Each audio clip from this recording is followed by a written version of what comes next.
Assalomu alaykum, hurmatli kuzatuvchilar. Fizika fanining ixlosmandlari.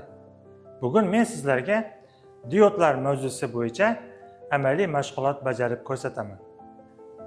Diod o'zi nima? Diod bu elektr toki faqat bir yo'nalishda o'tishini ta'minlovchi yarim o'tkazgichli qurilma. Diodning vazifasi o'zgaruvchan tokni to'g'irlashdan iboratdir. Diod ko'p sohalarda ishlatiladi.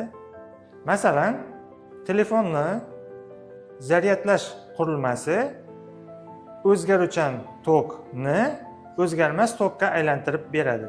Demak, bu yerda biz diodni ishlatamiz. Yoki bo'lmasam, har qanday yonib o'chuvchi qurilmalarda diodlar mavjud. Diodlarni shartli ravishda ikkiga bo'lib olsak bo'ladi, ya'ni ideal hamda amaliy diod. Ideal diod deganimiz bu nazariy jihatdan faqatgina mavjud bo'lgan, ya'ni qarshiligi cheksiz kichik deb qaraladi. Tok o'tishida kuchlanishning tushuvi yo'q. Amaliy diod bu real hayotda mavjud bo'lgan, qarshiligi katta, to'g'ri o'tishda tokni yaxshi o'tkazadi, teskari yo'nalishda tokni deyarli o'tkazmaydi hamda uning qarshiligi mavjud deb olamiz. Eng asosiy jihati harorat o'zgarsa, uning qarshiligi ham o'zgaradi. Tok manbaga ulagan paytimizda diodni ko'p vaqt zanjirga ulab qo'ymasligimiz kerak. Chunki u qizib ketishi va qarshiligi o'zgarishiga sabab bo'lishi mumkin. Diodning turlari va uning vazifalari. Birinchi, PN o'tishga asoslangan diod, buni vazifasi to'g'irlagich sifatida ishlatiladi. Ikkinchisi, Zener diodi, bu boshqariladigan buzilish orqali kuchlanishni tartibga soladi. Uchinchi diodimiz yorug'lik tarqatuvchi diod, ya'ni qisqacha LED deb nomlanadi. Elektr energiyasini yorug'likka aylantiradi. Keyingisi, to'rtinchi, fotodiod, bu yorug'likni elektr tokiga aylantiradi. Beshinchisi, varaktor diodi, sozlash zanjirlari uchun kuchlanish bilan boshqariladigan kondensator hisoblanadi. Beshinchisi, shotki diodi, past to'g'ri kuchlanish tushishi va tez almashtirish xususiyatiga ega bo'lgan diod. Biz bugun PN o'tishga asoslangan yarim o'tkazgichli diodni tahlil qilib o'tamiz. Volt amper xarakteristikasi bu diodga tushayotgan tok kuchi va kuchlanishning orasidagi bog'lanishni ifodalaydigan chiziq hisoblanadi. Diodning volt amper xarakteristikasiga qarab biz uni amaliyotda qo'llaymiz. Diodning asosiy qo'llanilish sohalari to'g'irlagichlar sifatida ishlatiladi, kuchlanishni tartibga solishda ishlatamiz, signal demodulyatsiyasida ishlatiladi, himoya sifatida ishlatiladi, yana optik qurilmalarda ishlatiladi. Ishni bajarishdan maqsad diodning bir tomonlama o'tkazuvchanligini, o'zgaruvchan tokni to'g'irlashini o'rganish hamda diodning volt amper xarakteristikasini o'rganish, nazariy olingan bilimlar bilan amaliyotda olingan bilimlarni tekshirib, tahlil qilib, xulosa chiqarishdan iborat. Kerakli jihozlar. Tok manbai, kalit, ulovchi simlar, ampermetr, voltmetr, reostat, elektr chiroq, yarim o'tkazgichli diod hamda oscillograf. Ishni bajarish tartibi. Ishni bajarishni biz 3 qismga ajratib olamiz. Birinchi qismda diodning bir tomonlama o'tkazuvchanligini tekshiramiz. Ikkinchi qismda diodning to'g'irlagich xususiyatini o'rganamiz. Uchinchi qismda esa diodning volt amper xarakteristikasini tadqiq qilamiz. Demak, birinchi qismda biz diodning bir tomonlama o'tkazuvchanligini tekshiramiz. Birinchi bosqichda diodni to'g'ri ulaymiz. Tok manbaidan kalit ulaymiz, kalitdan elektr lampochkaga ulaymiz, elektr lampochkadan diodga ulaymiz, diodni to'g'ri holatda ulaymiz, ampermetrni ketmaga to'laymiz, ampermetrdan keyin yana tok manbaiga keladi. Bu ulanish to'g'ri ulanish deb ataladi. Ushbu holatda tokni o'tkazishi, lampochka yonishi, ampermetr qandaydir qiymatni ko'rsatishi lozim. Ikkinchi bosqichda diodni teskari holatda ulaymiz. Bu yerda kalitni ulagan paytimizda teskari ulanish bo'lganligi uchun dioddan tok o'tmasligi, elektr lampochkamiz yonmasligi, ampermetr qandaydir tokni ko'rsatmasligi kerak. Ishni bajarishni boshlaymiz. Birinchi qismni boshlaymiz. Tok manbaining musbat qutbidan kalitga ulaymiz. Kalitning ikkinchi uchini elektr lampochkasiga ulaymiz. Elektr lampochkasining ikkinchi uchidan diodni anodiga ulaymiz. diodni katodidan ampermetrning musbat qutbiga ulaymiz. Ampermetrning manfiy qutbini tok manbayiga ulaymiz. Kalitni ulaymiz va hodisani kuzatamiz. Demak, ko'rishimiz mumkin, lampochka yondi hamda ampermetr qandaydir qiymatdagi tokni ko'rsatmoqda. Xulosa chiqarib aytishimiz mumkin, diodni to'g'ri yo'nalishida tokni o'tkazadi. Kalitni ajratamiz va diodni teskari yo'nalishda ulaymiz.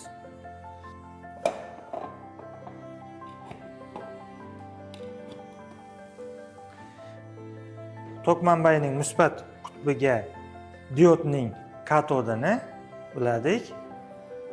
Anodiga esa tok manbayining manfiy qutbini uladik. Kalitni ulab, jarayonni kuzatamiz.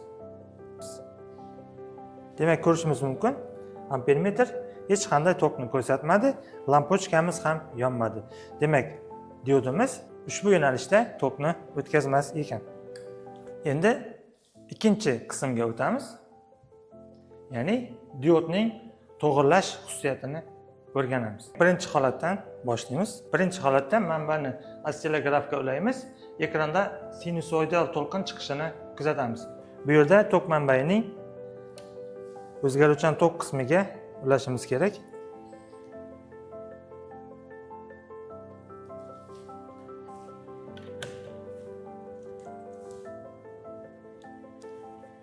Tokni ulaymiz. Oscillografni ekranda ko'rinib turgan grafikka e'tibor beramiz. Demak, ushbu grafik o'zgaruvchan tokni o'zgarish qonuniyatini bildiradi. Endi manbani o'chiramiz. Ikkinchi holatga o'tamiz. Ikkinchi holatda diodni ketma-ket ulab, zanjirni yopamiz. Oscillografda signalni kuzatamiz. Oscillografga e'tibor beradigan bo'lsak, oscillografni ekranida birinchi holatdagi sinusoidal grafikning manfiy qismi yo'q. Bu degani, diod faqatgina bir yo'nalishdagi toklarni o'tkazgan, qarama-qarshi yo'nalishdagi tokni o'tkazmagan. Shuning hisobiga ushbu grafik hosil bo'ldi. Endi kalitni o'chiramiz va diodni teskari holatda ulaymiz.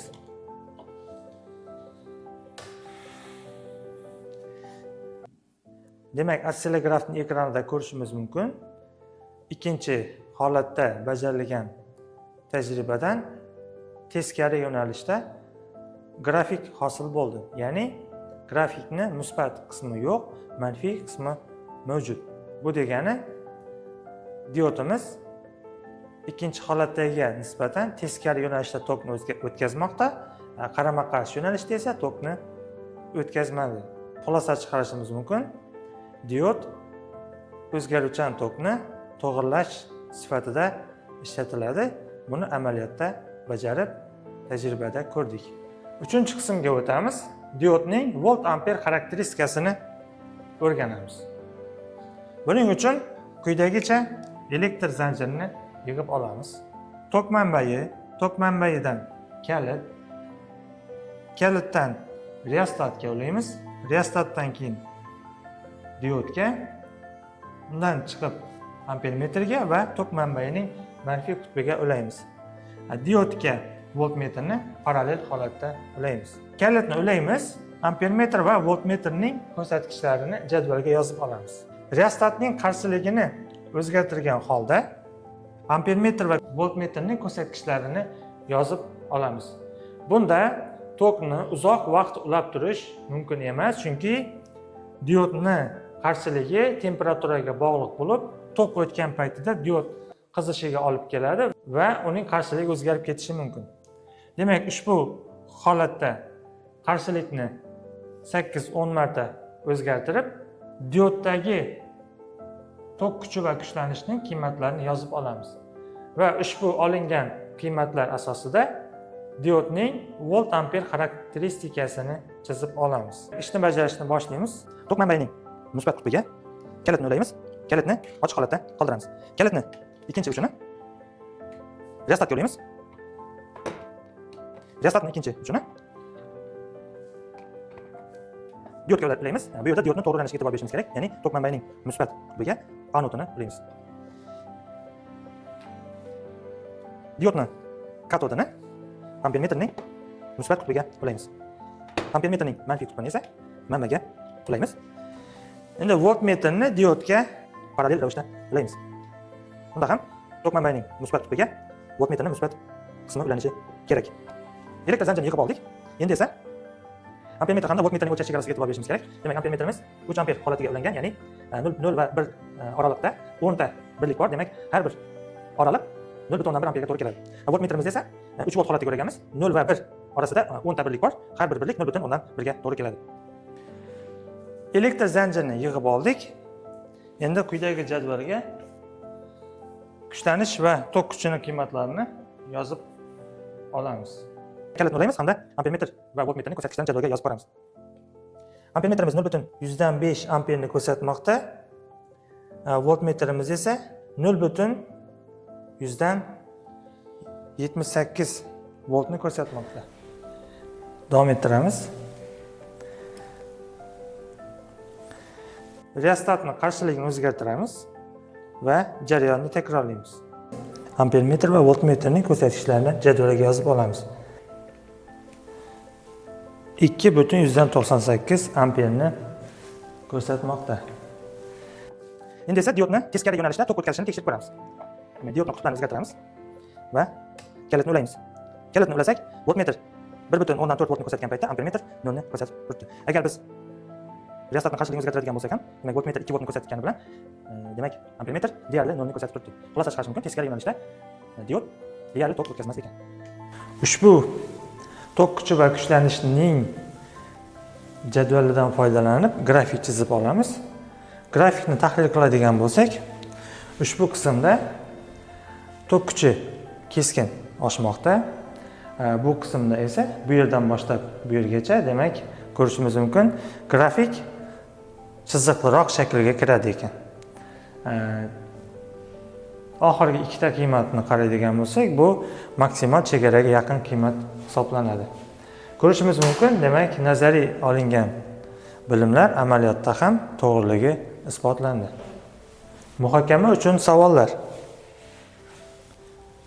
Nima uchun telefon quvvatlagichini, ya'ni adapterini rozetkaga teskari ulab bo'lmaydi deb qo'rqmaymiz?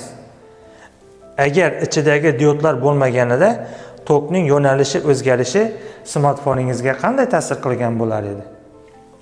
Ikkinchi savol. Oddiy cho'g'lanma lampalar va LED lampochkalarni solishtiring.